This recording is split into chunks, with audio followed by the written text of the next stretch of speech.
When I was a kid, I had 3 dreams. I wanted to get my writing published, I wanted to work with animals, and I wanted to make video games. Now that I'm an adult, I've accomplished 2 of those 3 dreams, so I thought I should tackle the last one and make a video game. The only problem is, I have 0 experience in that department. I can't code, I can't draw, but I do know a little about level design, gameplay loops, and logic. See, I've been publishing maps on Fortnite Creative for a while now, and before you leave the video, hold on for a second. I've had a few successful games, nothing viral, but a positive experience nonetheless, and a push in the right direction for actually making my own game. Fortnite Creative taught me what is basically visual coding, and helped me in more ways than I thought, since, it's Fortnite. And I have used Godot before, the program I'll be using for this game. I followed a Heartbeast tutorial about 4 or 5 years ago and made probably the worst platformer of all time, and it is actually still on itch.io, I just checked. I made it in 2 weeks and had no idea what I was doing and definitely did not retain any coding knowledge from that experience. But Heartbeast is great, so if you're not subscribed to him and you do game dev, he's great, follow him. Anyways, I updated Godot to the newest version and looked up a couple tutorials to see what was new and to get refreshed, and I got quickly sucked into the world of game development. For about a week, I watched devlogs, tutorials on game dev, tutorials on Godot, game dev tips and tricks, the do's and the don'ts, all that stuff, until I decided on what game I wanted to do. I followed a tutorial on how to make a top-down Zelda-like game, and I made it a few episodes deep into the tutorial, but I got so frustrated with the guy giving the tutorials that I had to stop. He knew what he was doing and he was clearly good at it. He's a good YouTuber, good coder and all that. He was just not good at teaching and barely edited his videos to remove his own mistakes. So I scrapped that idea and moved on to a Vampire Survivors clone. I loved Vampire Survivors and thought, hey, why not do one of those? That seems pretty easy. Well, I was wrong. I wanted to make a game about birds of prey fighting off animals that they normally eat that have gone like berserk and been going against them, kind of the deal. But again, I didn't like the tutorial I was following and scrapped that idea. I still wanted to make a Survivors clone, maybe with the same idea, so I moved on to another tutorial that was amazing. But at the end of it, I kind of got discouraged and it felt like it was gonna be more than I could do with the 0 experience, and I didn't want to just copy someone else's code to make a game.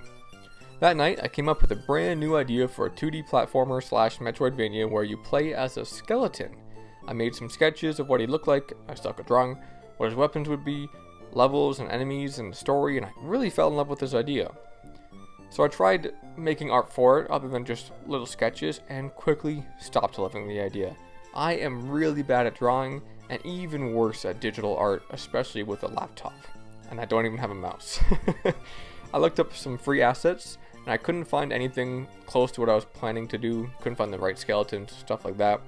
And I mainly wanted to focus on learning how to code, and I knew that focusing instead hours and hours into art would just discourage me from doing the game, so I kept looking for assets that I could use as a placeholder for now.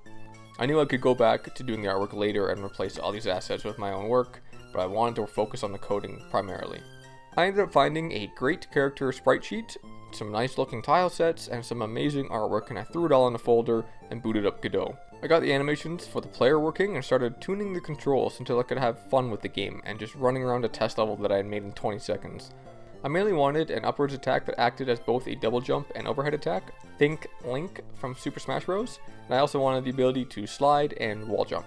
I found the first enemy that I wanted to add into the game and tried to code that as well and failed pretty hard, but I felt I had done well for my first day of coding and decided I'd document the first week trying to code with pretty much 0 experience. So I moved on to day 2 and I spent so many hours debugging this damn log enemy that I could have exploded when I finally got it working. I was so happy. And then came the first huge obstacle of my journey already on day 2. I accidentally deleted the entire enemy script. I have no idea what I did. It felt like I just hit cut and then there was no paste option, just cut. And I had done other work without noticing that it was gone, and I saved, and it was gone. I have no idea what happened. I have no idea what I was doing, and it was gone. So in order to avoid me wanting to give up entirely already in the beginning of day 2, I switched my focus to making a title screen and the beginnings of a tutorial level. Something better than just a test level. Something that would actually show me how the game feels. I took elements from the birds versus prey survivors clone idea that I was originally going to do, and I added a bird in a cage that the player could free. This is where my game diverged from the skeleton idea I had been planning. All these assets were originally going to be placeholders until I decided to focus on making the artwork for the skeleton thing, but this game took on a life of its own pretty quick. I added a deer that just ate grass, don't know why I did that, but I did.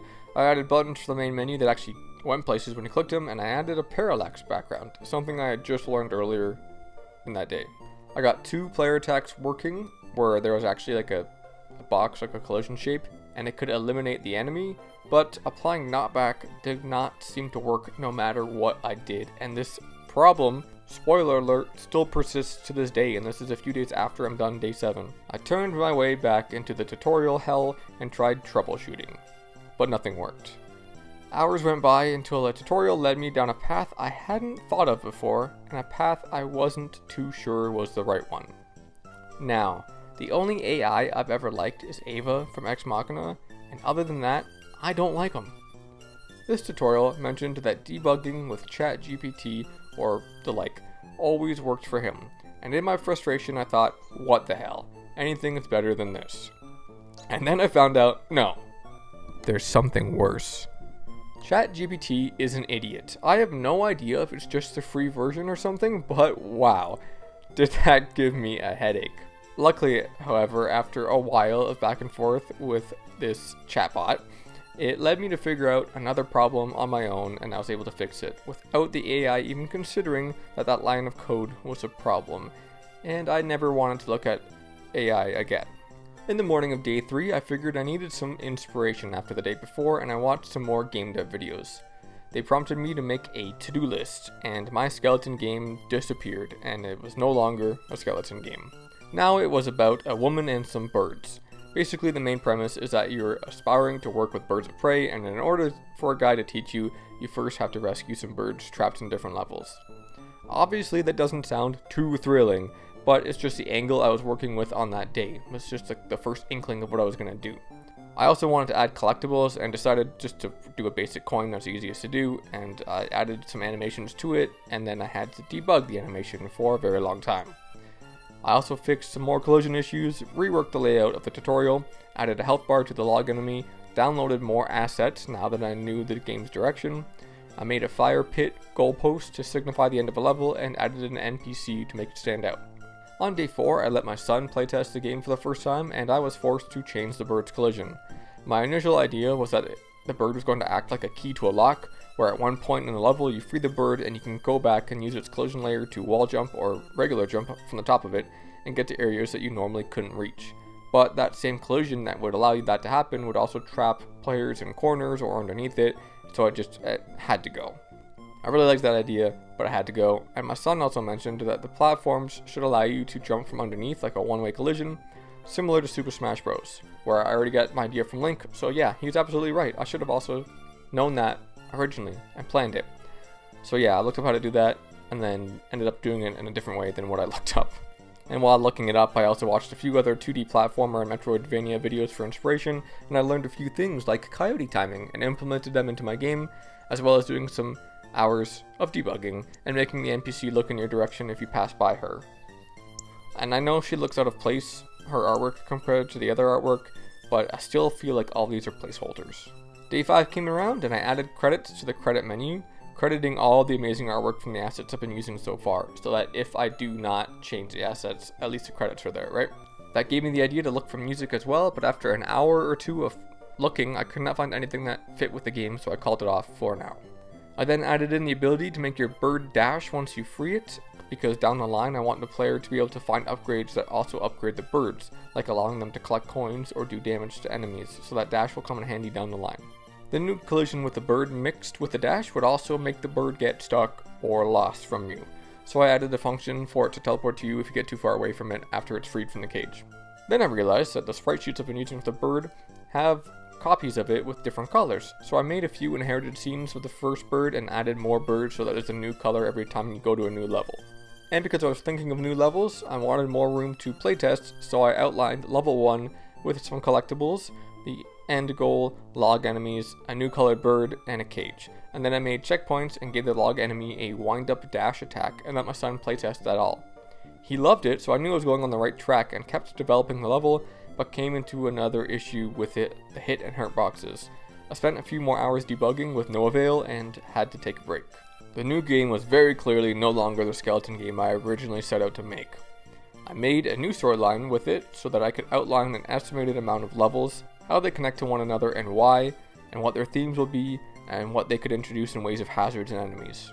I was feeling good about the game going into day 6 now that I had so much set up, so I looked into how difficult making cutscenes were, and I drafted ideas for 2 or 3, and don't worry, they will be skippable and short, but they are a long ways away from me even thinking about doing more than just the idea. More importantly though, I had to fix a sliding bug where you would get stuck under a ceiling while sliding and it looked really unprofessional. Now, I'm not professional anyways, but I still needed to fix it. My solution, with a little help from the internet, was to do a test movement check and then extend the slide duration if the player would hit their head when exiting the slide, and this worked for what I needed but also caused another bug. One of them actually caused a few bugs. One of them was that your slide would end up being infinite, so I had to fix it that way, and that was an easy fix. But there was another one that came up. But, you know, as one does, I ignored that other bug and added the ability to jump while sliding in order to perform a boosted jump. I love the ability to bunny hop in shooters like Titanfall, and I love the movement in Titanfall, so I've been wanting to implement this for a few days, but I think I'll make it a player upgrade down the line instead of just starting with it. So you get an upgrade and your jump from a slide will end up giving you like a percentage boost or whatever, right? I also started working on a bat enemy in order for your birds to have something to attack in the future, but I ran into another hit and hurt box issue, as well as more knockback issues. And after hours of banging my head against my keyboard, I got the bat to work, finally. I also learned what spaghetti code is, and guess what? My plate is full of spaghetti. Level 1 was starting to break my laptop, and I'm using a 2011 MacBook Pro, by the way. This thing might even be older than some people watching this video. I looked up how to optimize scenes, as this is something I had no idea how to do, and something no tutorial I've watched ever went over, and was reminded that I should use my global script, which had 2 lines of code currently. Whoops. Oh, and to add a level script, because I wasn't doing that either. So, double oops. Remember, I have no idea what I'm doing. And tutorials were not helping me on how to do this, it's just that I needed to do it. So, sadly, I dragged my feet back to ChatGPT, and it actually pointed me in the right direction. So, as soon as I had my information, I shut the chat's advancements down on my wavering soul, and I started to make a basic HUD. Both my son and I are huge fans of the game Speedrunners, don't know if you know what that is, but we both wanted to add a timer on the screen to make it like a speedrunning thing. I also wanted the player's health to show on the HUD, as well as how many coins had been collected. I want there to be 100 coins every level so that the player can tell how close they are to completing the level, or easily figure out how many they missed once they get to the end if they're trying to 100% it. This idea originally came from Banjo-Kazooie with the notes, and I think there's 100 every level. The final day of this week-long sprint ended up being my buddy's birthday, so I didn't end up coding as much as the other days. But I did add some insta-kill spikes working in a probably unorthodox way, and I found some new bugs with respawning and checkpoints that took about an hour of tutorials to fix. I also outlined level 2 with checkpoints, spikes, areas to utilize a new enemy I plan to add, and a mini-boss final area that I wanted to work on. I let my son playtest his new outline level and adjust it to add a stronger difficulty curve as the level progressed, as it was pretty easy for just level 2. The cramped and open areas have created some new bugs I hadn't known about, but it's a cave level like the previous one, so I can't really ignore them, I have to make them work. Especially the sliding bug I mentioned earlier, because if you slide into a corner at the right angle, it makes you stuck forever, and that's a pretty game-breaking bug that I need to not ignore anymore. But that's basically the end of my first week of making a game with what I would argue is zero experience in making games. Let me know if this project interests you, and maybe I'll do some monthly updates that are a little less in-depth about everyday little detail. I have about 12 levels and 12 enemies that I would love to be able to add, as well as a final level that really shakes things up. Maybe the first levels being in a cave is a bad idea to get the scope of the game, but the rest of the game will be in forests and cliffs and open areas like that. I'm excited about the story and what the game could be in the future, and I hope that maybe from what you've seen you are too. Let me know in the comments what I'm doing right, if anything, and everything that I'm doing wrong, or maybe some tips about how to make this all easier. I don't want to fall victim to feature creep, but I also don't want to exclude anything that would make the game awesome. So I would appreciate any and all feedback, tips, or whatever else you feel fit. Say it sucks if you want, that really doesn't bother me. I do want to replace art in the future with my own, but I've been really starting to like how everything looks, even with the player sprite being very popular and maybe even overused. So maybe I'll keep it as the assets and just credit everybody. I don't know, we'll see how the game goes. So thank you for watching, and I hope to see you again in a future video where the game looks and feels a little bit better.